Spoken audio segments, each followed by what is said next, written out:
If you know the secret to burn your past karma, you no longer need an astrologer to predict your future. Because your life in this body, and even your future births, will be filled with happiness and bliss. Choosing a spiritual life is like choosing between red pill and blue pill. Red being knowledge, and blue being burning your karma. Knowledge creates more karma, but choosing blue means you are seriously thinking about not getting entrapped again in this maya or illusion of creation. The power lies in chanting the holy names of the Lord, especially in this age of Kali Yuga. Chanting the Vishnu mantra destroys karmic reactions faster than anything else. The Padma Purana reveals two powerful lines. Hare Rama, Rama Rama, Hare Krishna, Krishna Krishna, Hare Hare. For a long time, this gem remained hidden, but then Lord Krishna himself appeared as Sri Chaitanya Mahaprabhu. Out of his infinite mercy, he freely distributed this mantra to everyone, declaring its power for the people of Kali Yuga. He even gave us the now world-famous Hare Krishna Mahamantra. Let us understand its power scientifically.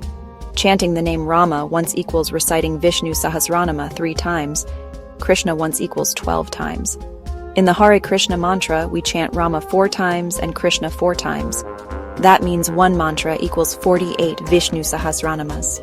When you chant 108 times, you have recited it 5,184 times. The chanting beads are made of tulasi, connected with Mercury, Buddha, who enhances intelligence. The middle finger is linked with Saturn, the chief of karma. Thus, Mercury, Saturn, and Sri Chaitanya Mahaprabhu himself support your journey to liberation. Karma and karmic reactions must burn. There is no doubt. Just chant and experience freedom, bliss, and eternal connection with Lord Krishna. Chant Hare Krishna and be happy. வணக்கம். இன்னைக்கு நாம ஹரி கிருஷ்ண மன்றம் பத்தி கொஞ்சம் ஆழமா பார்க்க போறோம். அதோட முக்கியத்துவம், அப்புறம் அதுக்கு இருக்கிறதா சொல்லப்படுற சக்தி, இதெல்லாம் பத்தி. ஆமாம், நம்மகிட்ட சில குறிப்புகள், ஒரு கட்டுரை, அப்புறம் ஒரு வீடியோ ஸ்கிரிப்ட் இருக்கு. இத வச்சுதான் பேச போறோம். சரி, இந்த ஆதாரங்கள் எல்லாம் ஒரு சுவாரஸ்யமான விஷயத்த சொல்ற மாதிரி தெரியுது. அதாவது, இந்த மந்திரத்தை சொன்னா அது பழைய கர்மாவெல்லாம் குறைச்சு நிஜமான சந்தோஷத்தை கொடுக்கும்னா?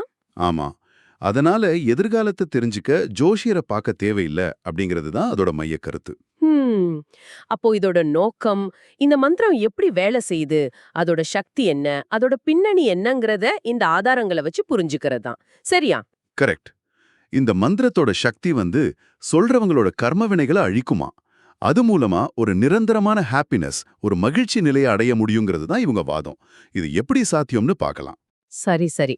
அப்போ முதல்ல இந்த மந்திரத்தோட சக்தி கர்மாவை அழிக்கும்னு சொல்றாங்களே, அது எப்படின்னா விஷ்ணுவோட பெயர்களை சொல்றதுனால தான் தெரியுது. ஆமாம், அதுவும் பத்ம புராணம் மாதிரியான முக்கியமான நூல்கள்ல இது பத்தி இருக்குன்னு உங்க ஆதாரங்கள் சொல்லுது. ஓ, சரியா சொன்னீங்க. பத்ம புராணத்திலிருந்து ஒரு வரி கூட எடுத்து காட்டுறாங்க. ஹரே ராம ராம ராம ஹரே ஹரே, ஹரே கிருஷ்ண கிருஷ்ண கிருஷ்ண ஹரே ஹரேன்னு. இந்த பெயர்களை ஒருத்தர் எவ்வளோ அதிகமா சொல்றாரோ அவ்வளவுக்கு பகவான் அவரோட பழைய கர்ம வினைகளையும் அதோட விளைவுகளையும் அழிப்பாருன்னு அந்த ஆதாரம் விளக்குது. அதாவது அந்த ரெக்கார்ட்ஸே கிளியர் ஆகுதுங்கிற மாதிரி. ஆனா ஒரு இன்ட்ரெஸ்டிங்கான விஷயம் என்னன்னா, இந்த மந்திரம் முதல்ல எல்லாருக்கும் கிடைக்கலையாமே, அப்புறம்தான் ஸ்ரீ சைத்தன்ய மகாபிரபு மூலமா பரவலாச்சுன்னு குறிப்புகள்ல இருக்கு. ஆமாம், அது முக்கியமான பாயிண்ட். ஸ்ரீ சைத்தன்ய மகாபிரபுவை கிருஷ்ணரோட அவதாரமாவே, அதாவது பூலோகத்துல வந்த இறை வடிவமாவே பாக்குறாங்கன்னு ஆதாரம் சொல்லுது. அப்படியா? அவரோட கருணையால தான் இந்த பவர்ஃபுல் மந்திரம் எல்லாருக்கும் இலவசமா கிடைச்சது. இன்ட்ரெஸ்டிங்கா அவர் இந்த வரிசையை கொஞ்சம் மாத்தி ஹரே கிருஷ்ணா கிருஷ்ண கிருஷ்ண ஹரே ஹரே, ஹரே ராமா ராம ராம ஹரே ஹரேன்னு பக்தர்களுக்கு சொன்னார். ஓ, இதுதான் நாம இப்போ பரவலா கேக்குற ஹரே கிருஷ்ண மகாமந்திரம். அதேதான். இங்கதான் உங்க ஆதாரங்கள் இன்னும் ஒருபடி மேல போகுது. இந்த மந்திர சக்திய ஒரு கணக்கு மாதிரி சொல்றாங்க. அது கொஞ்சம் ஆச்சரியமா இருக்கு.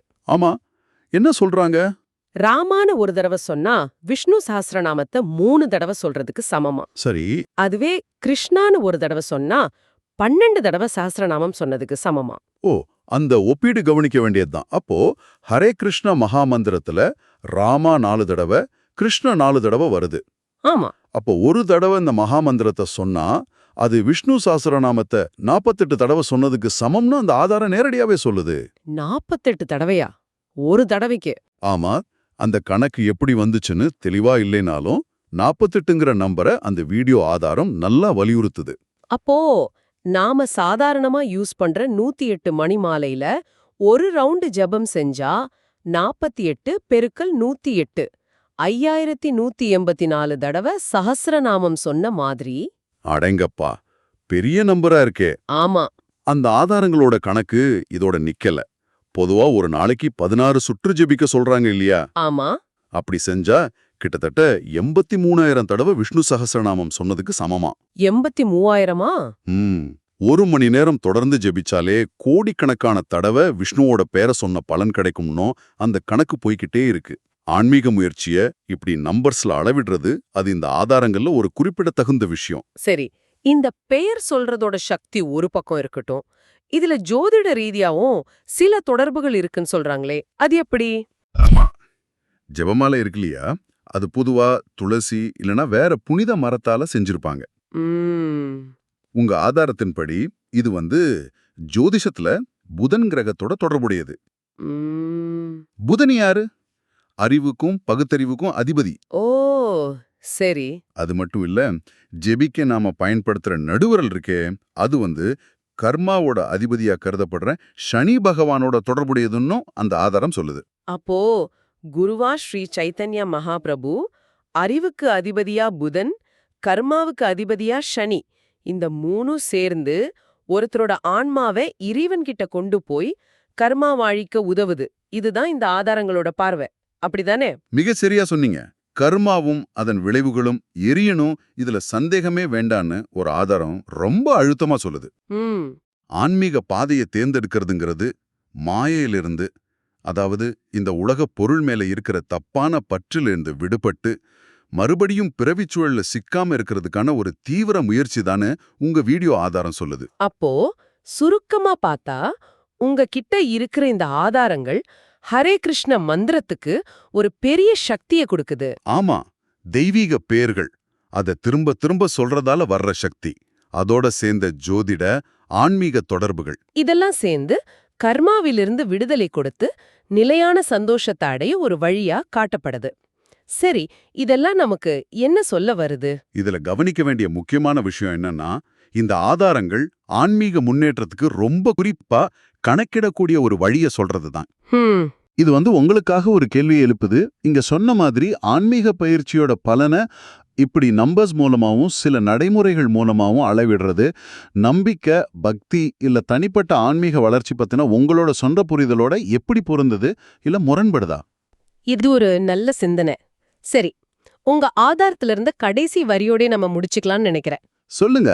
ஹரே கிருஷ்ணா ஜபித்து மகிழ்ச்சியாக இருங்கள்.